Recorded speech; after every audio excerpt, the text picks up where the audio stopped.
ನಮಸ್ತೆ, ನನ್ನ ಹೆಸರು ಮುರಳೀಕೃಷ್ಣ ಅಂತ. ಕ್ಲಾತ್ ಹ್ಯಾಂಗರ್ ಇನ್ಸ್ಟಾಲೇಷನಿಂದ ಬಂದ್ಬಿಟ್ಟು ನಾನು 10 ಇಯರ್ಸಿಂದ ವರ್ಕ್ ಮಾಡ್ತಾ ಇದ್ದೀನಿ.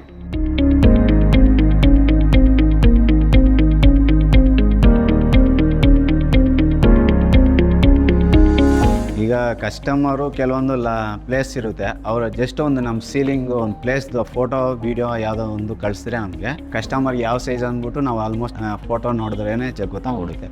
ಅವಾಗ ನೋಡ್ಬಿಟ್ಟು ಅವ್ರಿಗೆ ಕಸ್ಟಮರ್ಗೆ ಫುಲ್ ಅಡ್ವೈಸ್ ಮಾಡ್ತೀವಿ, ಯಾವ ಸೈಜ್ ಆಗುತ್ತೆ, ಪ್ರೈಸ್ ಎಷ್ಟಾಗುತ್ತೆ, ಮತ್ತು ಲೈಫ್ ಯಾವ ಥರ ಬರುತ್ತೆ, ವೆಯ್ಟ್ ಯಾವ ಥರ ಬಟ್ಟೆ ಹಾಕ್ಕೋಬೋದು. ಸೊ ಅದನ್ನು ಹೇಳ್ಬಿಟ್ಟು ಕಸ್ಟಮರ್ ಥಿಂಕ್ ಮಾಡಿಬಿಟ್ಟು ನಮಗೆ ಆರ್ಡ್ರ್ ಕನ್ಫರ್ಮ್ ಮಾಡ್ತಾರೆ. ಇನ್ಸ್ಟಾಲೇಷನ್ ಬಂದ್ಬಿಟ್ಟು 30 to 40 minutes ಆಗುತ್ತೆ. ಹೋಮ್ ಟ್ಯಾಂಗಲಲ್ಲಿ ಬಂದ್ಬಿಟ್ಟು ಬೆಸ್ಟ್ ಪ್ರೈಸ್ ಕೊಡ್ತಾಯಿದ್ದೀವಿ ಕಸ್ಟಮರ್ಗೆ, ಹೋಲ್ಸೇಲ್ ಪ್ರೈಸು. ಮತ್ತು ಔಟ್ಸೈಡ್ ಬೇರೆಯವರು ಹಾಕ್ಸ್ಕೊಳ್ಳೋದಕ್ಕಿಂತ ಇದು ತುಂಬ ಚೆನ್ನಾಗಿದೆ. ಕಸ್ಟಮರು ಬಂದ್ಬಿಟ್ಟು ಹೋಮ್ ಟ್ಯಾಂಗಲ್ಗೆ ರಿಪೋರ್ಟ್ ಮಾಡ್ಬೋದು, ಅವ್ರು ಏನು ಇಶ್ಯೂ ಇದ್ರೂ ಬೇಕಾದ್ರೆ ಕಂಪ್ನಿಗೆ ರಿಪೋರ್ಟ್ ಮಾಡಿ ಸಾಲ್ವ್ ಮಾಡ್ಕೋಬೋದು.